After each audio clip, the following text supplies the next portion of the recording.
తెలంగాణ రాష్ట్ర వ్యాప్తంగా తెలంగాణ రాష్ట్ర రైతు సంఘం ఆధ్వర్యంలో నిర్వహిస్తున్నటువంటి ఈ యొక్క నిరసన కార్యక్రమం ముఖ్య ఉద్దేశం అంతా కూడా మరి గతంలో ఏదైతే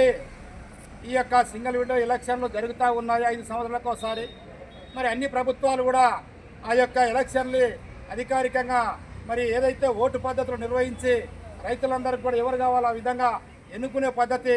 ఉన్నప్పటికీ మరి ఇప్పుడు కాంగ్రెస్ ప్రభుత్వం వచ్చి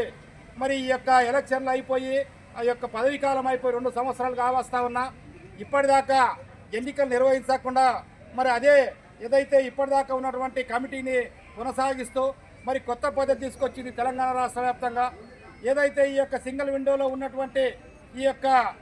విధులు నిర్వహిస్తున్నటువంటి ఈ సింగిల్ విండో డైరెక్టర్లు మరి అధ్యక్షులంతా కూడా మళ్ళీ నామినేట్గా ఎన్నుకునేటందుకు నామినేట్ పదవిగా ఈరోజు కాంగ్రెస్ ప్రభుత్వం ప్రకటిస్తూ ఉంది. ఇది సరైన విధానం కాదని చెప్పి తెలంగాణ రాష్ట్ర రైతు సంఘంగా మేము తెలియపరుస్తూ ఉన్నాం. ఏదైతే ఈ యొక్క రాజ్యాంగబద్ధంగా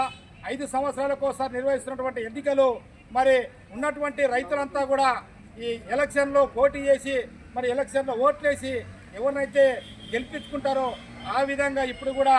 ఎన్నికలు నిర్వహించి ఆ విధంగా ఎన్నుకోవాలని చెప్పి మరి ఆ విధంగా ఎన్నుకుంటేనే రైతుల కొరకు పని చేస్తారు. లేదా నామినేట్ పద్ధతులు అంటే మరి ఎవరికి కూడా అవగాహన లేనటువంటి వ్యక్తులు కూడా పార్టీ పరంగా ఎన్నుకునేటువంటి అవకాశం ఉంటుంది. కాబట్టి అట్లాంటి వ్యక్తులు లేకుండా రైతుల కొరకు పనిచేసేటోళ్ళు, రైతుల యొక్క బాధలు తెలిసినటువంటి వాళ్ళు,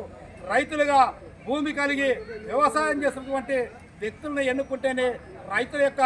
విధానం తెలిసి రైతులకంతా కూడా సహాయం చేసేందుకు ఆ విధంగా ఉంటుంది. కాబట్టి ఈ యొక్క తెలంగాణ రాష్ట్ర వ్యాప్తంగా వెంటనే సింగిల్ విండో ఎన్నికలు నిర్వహించి మరి అది ఓటు పద్ధతి నిర్వహించాలని చెప్పి ఈ సందర్భంగా తెలంగాణ రాష్ట్ర రైతు సంఘంగా డిమాండ్ చేస్తూ ఉన్నాం.